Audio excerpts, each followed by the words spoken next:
Chapter 14.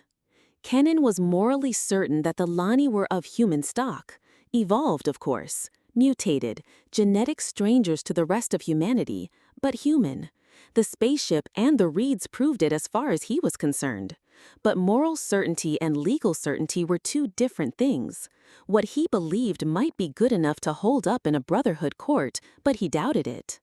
Ulf and Lysa might be the founders of the Lani race, but they had come to Carden nearly 4,000 years ago, and no records existed to prove that the Lani weren't here before they came. Reeds passed by word of mouth through hundreds of generations were not evidence. Even the spaceship wasn't the absolute proof that would be needed to overturn the earlier legal decision. Other and better proof was needed, something that would stand up in any court in the Brotherhood. He hoped the spaceship would hold that proof. But Kenan's eagerness to find out what was inside the ancient spacer was tempered by hard practicality. Too much depended on what he might find inside that hull. Every step of the work must be documented beyond any refutation. Some method of establishing date, time, and location had to be prepared. There must be a record of every action, and that would require equipment and planning. There must be no mistake that could be twisted by the skillful counsel that Alexander undoubtedly retained. He had no doubt that the family would fight. Too much money and prestige were involved. To prove the Lani human would destroy Outworld enterprises on Carden. Yet this thought did not bother him. To his surprise, he had no qualms of conscience. He was perfectly willing to violate his contract, break faith with his employers, and plot their ruin. The higher duty came first, the duty to the human race. He smiled wryly. It wasn't all higher duty. There were some personal desires that leavened the nobility. To prove Copper human was enough motivation. Actually, it was better than his sense of duty.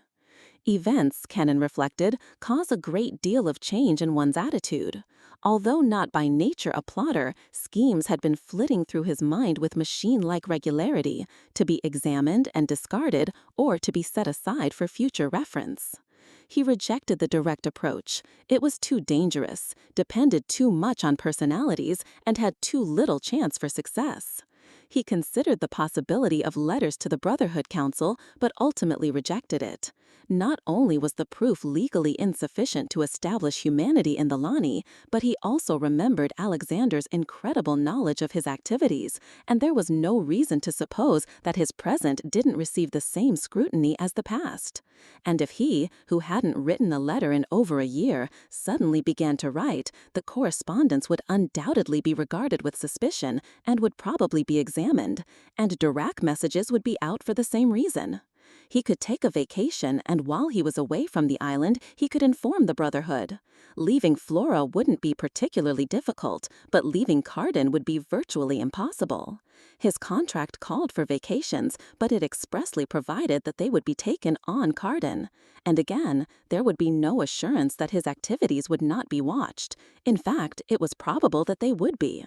There was nothing that could be done immediately, but there were certain long-range measures that could be started.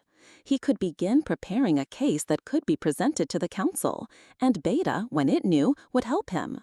The situation of the Lani was so close to Beta's own that its obvious merit as a test case simply could not be ignored. If he could get the evidence to Beta, it would be easy to enlist the aid of the entire medico-technological civilization. It would take time and attention to detail. The case, the evidence, everything would have to be prepared with every safeguard and contingency provided so that there would not be the slightest chance of a slip-up once it came to court. And perhaps the best method of bringing the evidence would be to transport it under its own power. The thought intrigued him. Actually, it wouldn't be too difficult. Externally, the egg wasn't in bad shape. The virtually indestructible beryllium hull was still intact. The controls and the engines, hermetically sealed inside the hull, were probably as good as the day they stopped running. The circuitry would undoubtedly be bad, but it could be repaired and restored, and new fuel slugs could be obtained for the engine and the converter. But that was a problem for the future. The immediate problem was to get into the ship in a properly documented fashion. It took nearly 2 months, but finally, under the impersonal lenses of cameras and recorders, the entrance port of the God Egg swung open and revealed the dark interior. Kenan moved carefully, recording every step as he entered the black orifice in the spaceship's side. His hand torch gave plenty of light for the recorders as he moved inside, Copper at his heels, both of them physically unrecognizable in anti-radiation suits. "Why are we moving so slowly?" Copper said. "Let's go ahead and find out what's beyond this passageway." "From a superstitious coward, you've certainly become a reckless explorer," he said. "The egg hasn't hurt us, and we've been around it many times," she said. "Either the curse has become too old to hurt us, or there never was any in the first place. So let's see what is ahead. I'm curious." Kenan shook his head. "In this business, we must hurry slowly, very slowly. You know why." "But I want to see." "Patience, girl. Simmer down. You'll see soon," Kenan said. "Now help me set up this camera." "Oh, all right, but isn't there any excitement in you?" "I'm bubbling over with it," Kenan admitted, "but I managed to keep it under control." "You're cold-blooded." "No, I'm sensible. We want to nail this down. My future, yours, and that of your people depend on how carefully we work. You wouldn't want to let us all down by being too eager, would you?" She shook her head. "No, you're right, of course, but I still would like to see." They moved cautiously through the airlock and into the control room. "Ah," Kenan said with satisfaction, "I hoped for this, but I didn't dare expect it." "What?" "Look around. What do you see?" "Nothing but an empty room. It's shaped like half an orange, and it has a lot of funny instruments and dials on the walls, and a video screen overhead. But that's all." "Why? What's so unusual about it? It looks just like someone had left it." "That's the point. There's nothing essential that's missing. They didn't cannibalize the instruments, and they didn't come back." "Why not?" "Maybe because that curse you mentioned a few minutes ago." Copper drew back. "But you said it wouldn't hurt us." "Not now. The heat's practically gone. But when whoever flew this crate came here, the whole shell could have been as hot as a Samarian summer." "But couldn't they have come back when it cooled?" "Not with this kind of heat. The hull was probably too radioactive to approach from the outside. And radioactivity cools off slowly. It might take several lifetimes for its level to become low enough to approach if there was no decontamination equipment available." "I suppose that's why the early ones thought the egg was cursed." Kenan nodded. "Now let's check. Oh, what's this?" He pointed to a metal-backed book lying on the control panel. "It looks like a book," Copper said. "I'm hoping it's the book." "The book?" "Yes, the ship's log. It's possible. And if it is, we may have all the evidence we need. Copper, don't touch it." "Why not?" "Because its position has to be recorded first. Wait until we get the camera and recorder set up." So gingerly, Kenan opened the ancient book.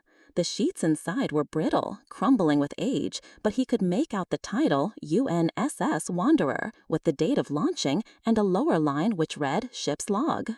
Kenan was thankful for his medical training. The 4 years of classical English that he had despised so much were essential now.